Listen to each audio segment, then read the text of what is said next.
1961 সালে সাউথ কোরিয়ার সিওলের অন্তর্গত গিয়ঙ্গি শহরের শেষ প্রান্তে মিস্টার হং গঞ্জিয়াম সাইকিয়াট্রিক হসপিটাল তৈরি করেন। 11,500 স্কোয়ার মিটার জায়গা জুড়ে থাকা এই বিশাল হসপিটাল সেই সময় যথেষ্ট খ্যাতি অর্জন করেছিল। কিন্তু 1979 সালে হসপিটালের ডিরেক্টর এবং একজন সাইকো ডাক্তারের কিছু এক্সপেরিমেন্টের কারণে এইখানে 42 জন রোগী মারা যায়, যা নিয়ে জলঘোলা হলেও প্রশাসনিক ক্ষমতার কারণে চাপা পড়ে যায়। এই ঘটনার পর মিস্টার হং দেশ ছেড়ে পালিয়ে গেলে অদ্ভুত কারণে ডিরেক্টর হসপিটালের একটা রুমে আত্মহত্যা করে, যার পর থেকে শুরু হয় অলৌকিক কাণ্ড। এর ভয়াবহতা সময়ের সাথে বেড়ে চললে 1996 সালের জুলাই মাসে হসপিটাল খালি হয়ে যাওয়ার খবর পুরো সাউথ কোরিয়ায় ছড়িয়ে পড়ে। CNN ট্রাভেলের তরফ থেকে গঞ্জিয়াম হসপিটালে রিসার্চ করতে এলে 2012 সালে তারা গঞ্জিয়াম হসপিটালকে পৃথিবীর 7ম হন্টেড জায়গা হিসেবে ঘোষিত করে। তবে এই চক্করে বিভিন্ন দেশ থেকে শুরু করে লোকাল মানুষরা এই হসপিটালে লুকিয়ে প্রবেশ করে বেশ কিছু বিতর্কিত ছবি ক্যাপচার করে, যার কারণে কোরিয়ার সরকার গঞ্জিয়াম হসপিটালে প্রবেশ আইনত বন্ধ করে দেয়। এই ঘটনার উপর কেন্দ্র করে 2018 সালে রিলিজ হয় মুভি গঞ্জিয়াম হন্টেড অ্যাসাইলাম। কয়েক মাস আগে হসপিটালের ভৌতিক অভিজ্ঞতা প্রত্যক্ষভাবে উপলব্ধি করার জন্য দুজন হাই স্কুলের বন্ধু লাইভ করতে ওখানে গেছিল। বলা হয় 4 তলায় 402 নম্বর রুমে গঞ্জিয়াম হসপিটালের ডিরেক্টর আত্মহত্যা করেছিল এবং তারপর থেকে বহু চেষ্টার পরেও রুমের দরজা কোনো দিনও খোলা যায়নি। তো এই দুজন বন্ধু রুমটা খোলার চেষ্টা করলে ওই দিনের পর থেকে ওরা নিখোঁজ হয়ে যায়। এই ঘটনা ভাইরাল হওয়ার পর হরর টাইমস ইউটিউব চ্যানেলের ওনার হাজুন দুই বন্ধুর ঘটনা এবং গঞ্জিয়াম হসপিটাল হন্টেড হওয়ার সত্যতা যাচাই করতে যাওয়ার প্ল্যান করে। এই হসপিটাল সম্পর্কিত আরও বিতর্কিত তথ্য রয়েছে। যুদ্ধকালীন সময় জাপানিজ সৈন্যদলের একটা বড় অংশকে খুন করে এইখানে পুঁতে দেওয়া হয়েছিল, যাতে পরবর্তীকালে এদের বডি খুঁজে পাওয়া না যায়। তাই পুরো জায়গা জুড়ে বিশাল গঞ্জিয়াম হসপিটাল নির্মাণ হয়। হাজুনের টিমে রয়েছে লি, পার্ক এবং জিহুন। তবে এইবার 3 জন সাবস্ক্রাইবারকেও অ্যাড করেছে, জিমি, শার্লেট আর মিমি। হাজুন সবাইকে প্ল্যান বুঝিয়ে গন্তব্যে রওনা দেয়। তাদের টার্গেট ছিল 1 মিলিয়ন ভিউজ, যেটার মাধ্যমে অ্যাড এজেন্সি থ্রু কয়েক হাজার ডলার ইনকাম করবে। লাইভে প্রতিটা জায়গার এক্সক্লুসিভ ফুটেজ নেওয়ার জন্য ব্যবহার হবে একাধিক GoPro, sensor camera, POV double sided camera, drone, night vision ও 360 ক্যামেরা সহ ইলেকট্রোম্যাগনেটিক সেন্সর। এই সবগুলো বাইরে থেকে কন্ট্রোল করবে হাজুন। ওরা হসপিটাল থেকে কিছুটা দূরে একটা ক্যাম্প বানিয়ে হাজুন সব সেট করে কন্ট্রোলিংয়ে বসলে বাকিরা ডিনার সেরে হাঁটা দেয়। যাত্রাপথে একটা বড় ডাইপার পড়ে থাকতে দেখে ওরা মজা করে সেটাকে গাছে বেঁধে রাখে মার্কিং হিসেবে। এরপর সবাই প্রবেশ করলো গঞ্জিয়াম হসপিটালে। লাইভ শুরু হওয়ার আগে লি, পার্ক, জিহুন প্রতিটা ফ্লোরে এবং ঘোস্ট পটে ক্যামেরা ও লাইট ফিট করলো। ঘোস্ট পটে নজর রাখার কারণে বিশেষ জায়গাগুলোতে এর আগে যতজন এসছে তারা অদ্ভুত কিছু দেখেছে বা অভিজ্ঞতা হয়েছে বলে দাবি করে। তো সবকিছু সেট করার পর শুরু হলো ইউটিউব লাইভ। গঞ্জিয়াম হন্টেড অ্যাসাইলামের হলওয়ে সহ বাকি রুমগুলো মৃত্যুর সাক্ষী হয়ে আজও পরিত্যক্ত অবস্থায় পড়ে রয়েছে। শার্লেট প্রথম ফ্লোরে আত্মাদের উত্তক্ত করার জন্য একটা ছোট পাত্রে হোলি ওয়াটার ঢেলে রাখে। এর আগেও 3 বার হন্টেড প্লেসে যাওয়ার অভিজ্ঞতা থাকলে মোটামুটি বেসিক নলেজ ওর আছে। পুরো টিম দ্বিতীয় ফ্লোরে উঠে সেন্সর ক্যামেরার বিষয়টা দর্শকদের বোঝানোর সময় আচমকা পিছনের দরজা সশব্দে বন্ধ হয়ে গেলে তাদের প্রথম হন্টেড অভিজ্ঞতার সম্মুখীন হয়। তবে ভয় পেলে চলবে না, কারণ তারা তো মেন্টালি প্রস্তুত হয়ে তবেই না এখানে এসছে। যে রুমে ওদের প্রথম অভিজ্ঞতা হলো সেটা ছিল ডিরেক্টরের। সেখানে মেন্টাল পেশেন্ট ও ডিরেক্টরের গ্রুপ ছবি ছাড়াও কোরিয়ার এক্স প্রেসিডেন্টের সাথেও কয়েকটা ছবি পায়। এই ছবিগুলো দেখে জানতে পারে ডিরেক্টর টেবিল টেনিস খেলতে খুব পছন্দ করত এবং এর আগে কয়েকজন 4 তলায় এই বলের আওয়াজ শুনেছে বলে দাবি করে। তখনই উপরের সিলিং থেকে কারো চুল ঝুলতে দেখা যায়। এগুলোর ফুটেজ ক্যাপচার করে শার্লেট আর পার্ক গ্রুপে ভাগ হয়ে প্রথম ফ্লোরে চলে আসে। দেওয়ালে শার্লেট গ্রাফিটিতে 4র্থ অ্যাডভেঞ্চারের মার্কিং করে নিজের নাম লিখে দেয়, যেটা ও সবসময় করে থাকে। এর ঠিক নিচেই কেউ লিখে রেখেছে লেটস লিভ হিয়ার।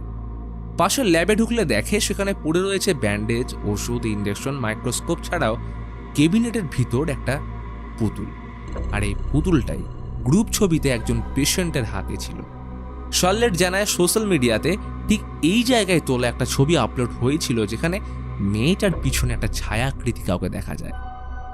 এইখানে শার্লেটের পা পড়ে একটা পচে যাওয়া চিকেন লেগের উপর, কিন্তু এটা এখানে এলো কি করে?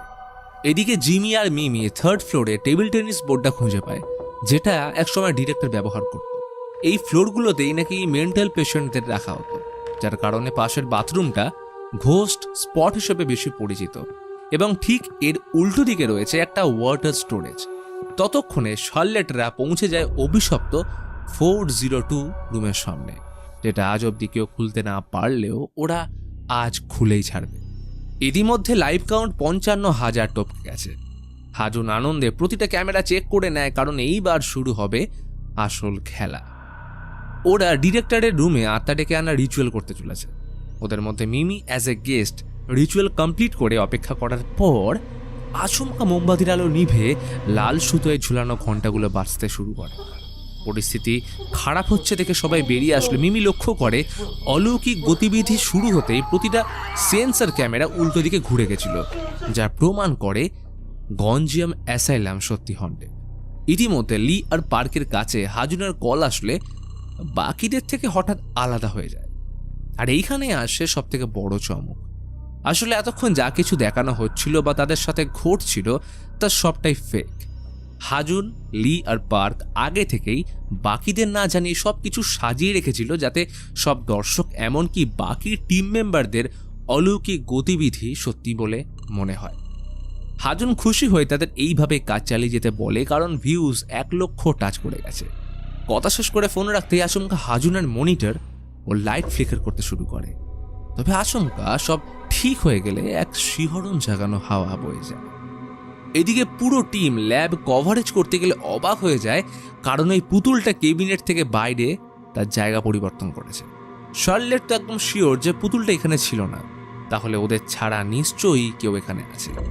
লি পুতুলটা ধরে ভিডিও করলে শার্লেট ভয় চিচিয়ে ওঠে, কারণ হন্টের জায়গায় এইরকম অভিশপ্ত কোনো জিনিসকে ধরা উচিত নয়। কিন্তু এরা কেউ জানেই না যে এটা লি আর পার্কের সাজানো ঘটনা। তাদের এই ট্রিকের কারণে ভিউজ ঝড়ের গতি নিয়ে বেড়ে চলে। এই সুযোগে এরা দুজন বাকিদের বোঝায় যে কিছুক্ষণ থেকে 402 রুমটাকে কভার করে সবাই বেরিয়ে যায়। হাজুন সেই মতো মিমি আর জিমিকে 4 তলায় গিয়ে ইনফ্রারেড ফ্ল্যাশ সিলিংয়ে ইনস্টল করতে বলে। এদিকে এরা কালেকটিভ কেয়ার রুমে প্রবেশ করলে দেখে দেওয়ালের গায়ে সারি সারি সাজানো কাঠের বক্স। এইখানে একসময় রুগীদের ট্রিটমেন্টের নামে রাখা হতো, কিন্তু অদ্ভুত বিষয় যে ঢাকনার গর্তগুলো যেখানে মুখের সামনে হওয়া উচিত সেগুলো ছিল সব বুক বরাবর। লি কৌতূহলবশত গর্তে হাত ঢোকাতেই ভিতর থেকে কেউ টেনে ধরে। সবাই এতে প্রচন্ড ভয় পেয়ে গেলেও লি কিন্তু মন থেকে খুব খুশি, কারণ প্র্যাঙ্ক কাজে দিয়েছে। কিন্তু জিহুনের এবারে সন্দেহ হলে হাত ঢোকাতে গেলে লি অনেক বাধা দেওয়ার চেষ্টা করে, কিন্তু জোরপূর্বক হাত ঢোকাতেই প্রচন্ড ভয় চেঁচিয়ে উঠলে লি, পার্ক রীতিমতো অবাক। ওরা কনফিউজ হয়ে হাত টেনে বের করতেই ভয় চমকে ওঠে, কারণ জিহুনের হাতে ছিল আঁচড়ের দাগ। পার্ক তখন কি বলবে ভেবে পাচ্ছে না। তখনই একটা বক্সের ঢাকনা নিচে থেকে খুলে যাওয়ার সাথে শার্লেটের স্কার্ফ কেউ হাওয়ায় তুলে ধরলে সবাই ভয়ে দৌড় লাগায়। অর্থাৎ এতক্ষণ যে ভুতুরে বিষয়গুলো ফেক করছিল সেগুলো সব বাস্তবে ঘটতে শুরু করেছে। তবে নিচের ফ্লোরে আরও চমক অপেক্ষা করছিল, কারণ যেখানে দেওয়ালে শার্লেটের নামের নিচে লেটস লিভ লেখা ছিল সেখানে চেঞ্জ হয়ে লেটস ডাই হয়ে গেছে। এই ঘটনার পর জিহুন আর শার্লেট লাইভের মাঝেই হসপিটাল থেকে বেরিয়ে যায়। লি ততক্ষণে হাজুনকে কল করে পুরো ঘটনা জানালে হাজুন রেকর্ড চেক করে দেখে সত্যি দেওয়ালে আগে লেটস লিভ লেখা ছিল, কিন্তু ভিউজ ততক্ষণে 3 লাখ টপকে গেছে। তাই ওদের মিথ্যে বলে যে এরকম কিছুই না, ওটা শার্লেটের ভুল। আর জিহুন হয়তো ভয় পেয়ে হসপিটাল থেকে বেরোনোর জন্য ইচ্ছে করে নাটকটা করেছে। তবে স্কার্ফ পুড়ে যাওয়ার ব্যাপারটা নিয়ে ওদের মধ্যে ঝগড়া হলে লি আর পার্ক হাজুনের কথা অনুযায়ী উপরের ফ্লোর আর 402 এর কভারেজ করতে রাজি হয়, কিন্তু এই ক্ষেত্রে সবার জন্য ভিডিওতে টাকার শেয়ার 20% বাড়াতে হবে। হাজুনের তখন কিছুই করার না থাকলে প্রস্তাবে রাজি হয়ে যায়। কিন্তু এইখানে আসে আরও একটা টুইস্ট। হাজুন ভিডিওতে 402 এ ঢোকার আগে গ্রুপের শটে দেখে সবাইকে ক্যামেরার সামনে দাঁড়িয়ে থাকে, কিন্তু এখানে প্রশ্ন হলো সবাই যদি ক্যামেরার সামনে থাকে তাহলে ভিডিও কে করছে? আর তখনই ক্যাম্পের লাইট অফ হয়ে যায়, মনিটর আবার ফ্লিকার হচ্ছে, সাথে বাইরে ঠান্ডা হাওয়া। জিহুন আর শার্লেট তখনও ছুটে চলেছে। হসপিটাল থেকে ক্যাম্পে যাওয়ার রাস্তাটা বড্ড বড় লাগছে। তখনই ডাইপার লাগানো সে গাছটা দেখে স্বস্তির নিঃশ্বাস ফেলল। যাক, সঠিক পথ ধরেই তো এগোচ্ছে। এদিকে এরা সাপ্লাই রুম থেকে আওয়াজ পেয়ে ভিডিও করতে গেলে আলমারির পিছন থেকে হুইল চেয়ারটা ক্যাচ ক্যাচ শব্দে বেরিয়ে আসতেই রুমে থাকা প্রতিটা জিনিস সিলিংয়ে আটকে যায়। দুজন ভেবে দেখার সময়ও পেল না। একের পর এক ভারী জিনিসগুলো ওদের দিকে কোনো অদৃশ্য শক্তি ছুঁড়তে শুরু করে। মাথায় সজোরে আঘাত লেগে লি জ্ঞান হারিয়ে ফেললে তখনই পার্ককে কোনো অদৃশ্য শক্তি টেনে নিয়ে যেতেই অজ্ঞান হয়ে যায়। কিন্তু এই সব কিছু উপেক্ষা করে হাজুনের নজর লাইফে, কারণ ভিউজ 8 লক্ষ ছাড়িয়ে গেছে। অন্যদিকে জিহুনদের অবস্থাও ভালো নয়, কারণ ঘুরে ফিরে প্রতিবার গোলক ধাঁধার মতো সেই ডাইপার লাগানো গাছের সামনেই চলে আসছে। হঠাৎ জিহুনের নাকে এলো সেই পরিচিত পচা চিকেন লেগের গন্ধ। শার্লেট দেখে জঙ্গলের মধ্যে ছড়িয়ে পড়ে রয়েছে ল্যাবের সেই ওষুধ এবং ইঞ্জেকশনগুলো। তখনই দেখে জিহুন মাথা নিচু করে উল্টো দিকে ঘুরে দাঁড়িয়ে। শার্লেট ভয়ে কাঁপতে কাঁপতে ওর কাঁধে হাত রাখতেই শার্লেটকে শূন্যে তুলে কেউ ছুঁড়ে ফেলে দিতে রুদ্ধশ্বাসে দৌড়তে শুরু করলো। সামনে ক্যাম্প দেখা যাচ্ছে, কিন্তু ভিতরে ঢুকতেই শরীর ঠান্ডা হয়ে গেল। শার্লেট হসপিটালের ভিতর ফাঁকা হলে দাঁড়িয়ে। ওই দূরে এক কোণে অন্ধকারে জিহুন এক মনে বিড়বিড় করে কিছু বলে চলেছে, আর পায়ের সামনে পড়ে সেই পুতুলটা। শার্লেট ভয় টর্চের আলো সামনে ফেলতেই দেখে একটা উলঙ্গ কিমভূতকিমাকার লোক, যার বুক থেকে পেট অব্দি চিড়ে সেলাই করা। সে পুতুলটা লক্ষ্য করে ধীরে ধীরে এগিয়ে আসছে, কারণ এই লোকটাই ডিরেক্টরের সাথে ওই গ্রুপ ছবিতে হাতে পুতুলটা নিয়ে বসেছিল। তখনই বাইরের দরজা বন্ধ হয়ে আসতেই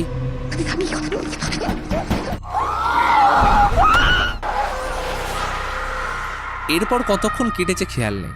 পার্কের জ্ঞান ফিরলে মনে পড়ে এই সব কিছুর থেকে অজানা জিমি আর মিমির কথা। ওরা নিজেদের মতো 402 এর দরজা খুলতে ব্যস্ত।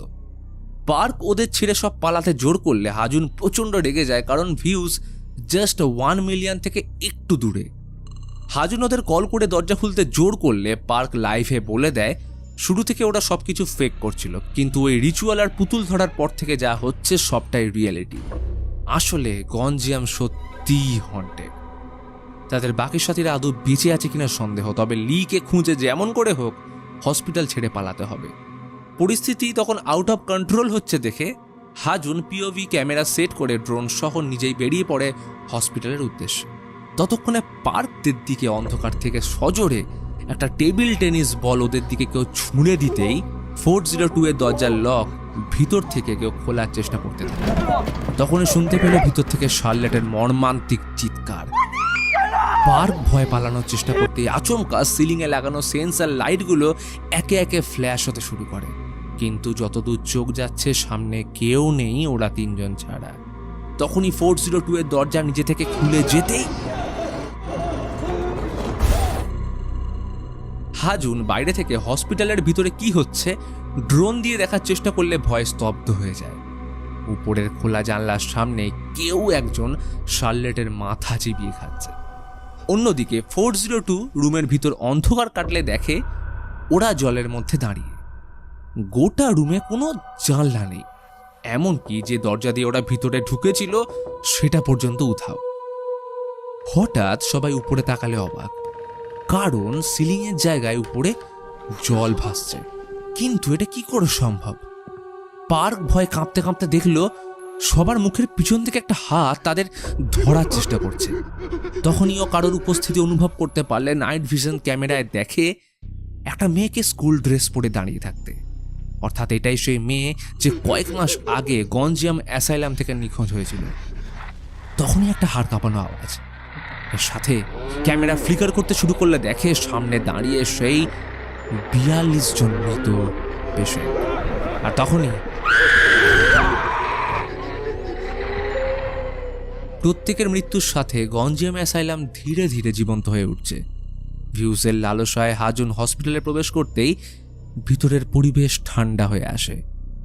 মিশকালো অন্ধকার সময়ের সাথে সবকিছু গ্রাস করেছে।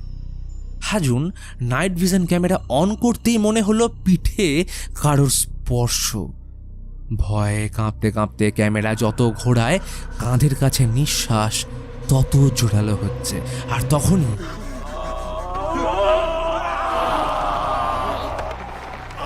গঞ্জিয়ামের রহস্যময় ডিরেক্টরের আত্মা হাজুনকে উপর থেকে নিচে ফেলতেই জ্ঞান ফেরে লিয়ে তাকে কেউ হুইল চেয়ারে বেঁধে রেখেছে। তখনই এক অদৃশ্য শক্তি লিকে ঠেলে নিয়ে যাওয়ার সময় দেখতে পায় বন্ধ দরজার ওপার থেকে মানসিক রোগীগুলো তার দিকে অপলক দৃষ্টিতে চেয়ে। লিয়ের শেষ চিৎকারের সাথে হুইল চেয়ারটা সোজা গিয়ে ঢুকলো 402। ভিউজ এখন 1 মিলিয়ন থেকে নেমে দাঁড়িয়েছে 502। লাইভের কভার ফটোয়ে বসে থাকা সেই মেয়েটা আচমকা উঠে উধাও হয়ে গেল। অর্থাৎ শুরু থেকে ডিরেক্টর তাদের সবাইকে নজরে রেখেছিল। নিশুতি রাতের শিকারের পর হসপিটাল এখন শান্ত। শিহরণ জাগানো বাতাস বিনা দ্বিধায় করিডোরে বয়ে চলেছে।